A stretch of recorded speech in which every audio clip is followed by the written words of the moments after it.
Good morning, this is Pigsy. I'm just doing another little vid. I think for this vid it would be Dear President. I just been watching some different videos, and it's interesting how I like the way President Obama tells the truth with humour. That works because less less intelligent people won't read the hidden meaning behind the humour. They just laugh through it and they forget about it, or they just bank it in their mind, basically. I was watching him, it was like saying something mentioned about conspiracies on the right, as in that they are right, and then basically just sort of making a bit of a joke about that. But he never touches the left, where you've got these extreme type conspiracy people as a group, or they're questioning the system at least. So there's probably a spectrum, and then you've got some people that may have certain mental disorders and they don't trust anyone, so they've actually picked up information and they're sort of more of a potential destructive force within the system. But on the left-hand side of these the pie, you talk about the lefties. They're people that they fall into this spectrum where eventually it ends up they start out believing they're right, and then they end up as psychopaths and megalomaniacs, which never gets touched, and it's interesting that they focus on the conspiracy side in his talks. There's something else as well. There's usually someone they plant in there, and he shouts Jesus Christ or some religious stuff, and basically he is a paid actor. He just goes in there and shouts the Antichrist, or he shouts something in there, which opens the line because everything in his speech has been rehearsed and looked at different angles as well. He's got like a plan B to his speeches. So what I have on his speech is he's already got the jokes for the conspiracy theorists in place. So this bloke shouts something, and the crowd will be like, "Woo!" and he'll pretend to sympathise. So that's fine, God be with you, or whatever. You play along a little bit. But by doing that, it creates a certain level of disassociation. So no one else in the crowd can say, what about his wars? Or, when are you going to tell us about aliens or ETs? But rather than jump right in, but you've got the different mentalities of the left and the right. You've got somebody who's approaching quite logical, but they will be institutionalised. They haven't really thought about what they know, and they will automatically assume it's the truth. So they say, well, because this guy's got a degree, and why would he lie? It's kind of like it's this level of ignorance and very linear thought and sort of thinking.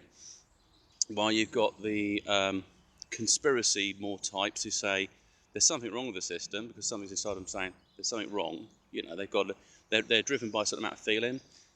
It's more the feminine aspect as well, and they would approach it by snowballing it with what they consider as reasoning, because they might not be able to attain the factual information, or they might use a few facts, but they put a lot of theory in it. Both sides are right in their own way for different reasons. They just need to look at it a bit more constructively. Nothing, you'd never learn or experiment if there wasn't a theory in place, and then once you get to a point where you conclude what you learn from that theory, you can say, well, that's logical. You've got some people still beating the old drums of the past, and they're different types of different debaters. It'd be interesting if I was to put a plant inside the left side who acts psychopathically, like you say, let's go to war, let's bomb Syria, let's kill some innocent people. If he threw something out like that, he'd say, oh, I think we should bomb it because we've got a debt, Mr. Obama. Let's bomb this country, and then we can take his fuel.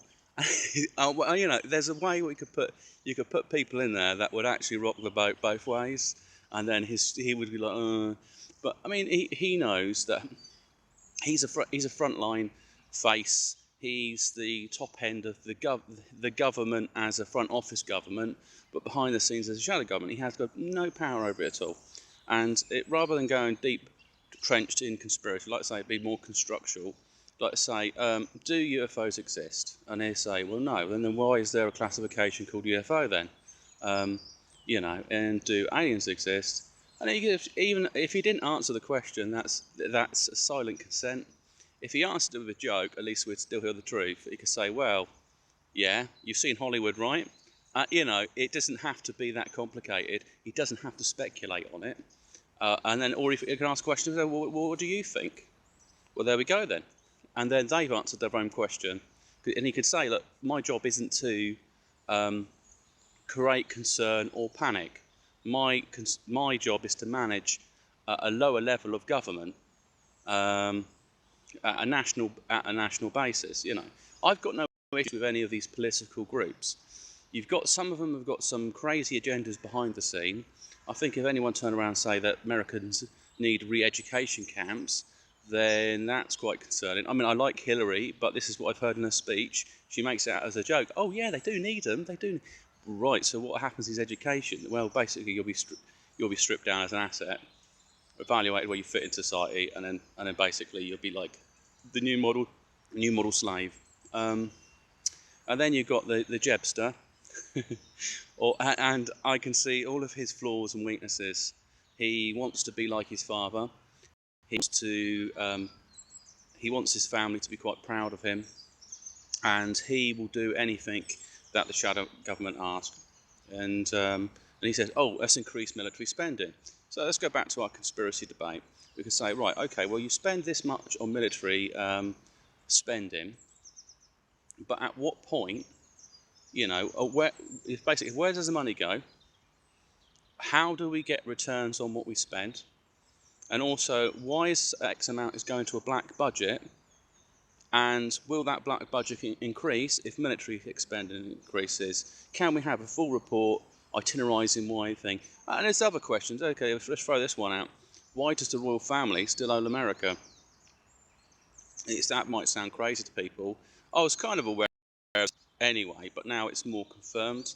Basically, in the black budget, one of the top criteria on there, or subsidiary budgets, is royalty. Now, I'm not aware America has any special royalty.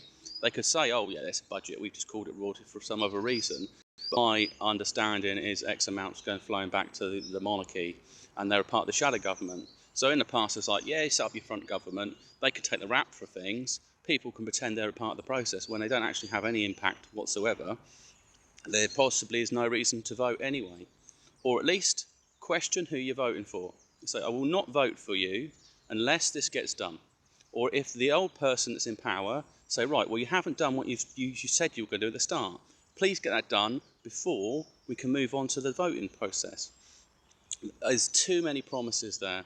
I mean, you've got Guantanamo Bay now closed. What's happened there? Nothing. So that needs to get sorted out. Otherwise, that's just like the precursor for FEMA. There's other issues like the question: why is there foods that are poisonous or known to be poisonous being sold to the public? Why is I think it's 50 million, or it could even be spent on looking for cures for cancer when there is no cures, or there are known cures but they're avoiding looking for them? They just complete this. They just basically keep sucking in money. I've never been so furious when I see a charity worker asking for money for children with cancer. Well, how about we stop giving them poisons and pumping them with vaccines and all sorts? Another question: why is there mercury and other things in vaccines that shouldn't be there? It could be easily analysed, and the evidence would be there anyway. There's so many things. It doesn't have to go massive conspiracy. It's a simple question: yes or no, why, and an answer. It's either for a president, it's going to be like no comment. I'm going to have to pass on that because it's too sensitive. But that kind of says a maybe. That's fine. We don't mind. We say yes, no, or maybe. That's all we need. If there's issues with the industrial complex, they say, well, that's it. There are some concerns within the industrial complex, but they manage themselves. And there's a level I don't manage. So he needs to be quite honest, and when people respect honesty, they respect jokes. Like Monsanto, what is going on there? Why are we doing things that are actually killing off bees? Why are we knocking out these Frankenstein foods? I know the other spiritual aspects. I know about the esoterics and the things that are out on the net. But the simple questions, simple answers. That's what I would say. I would say when they have these debates up there and they're all having a little joke together with like Trump and so on, the other people there. Yeah, that's right. And serious question. Say, well, why is this black budget? How is it being used? How does it benefit the people? Why is it there?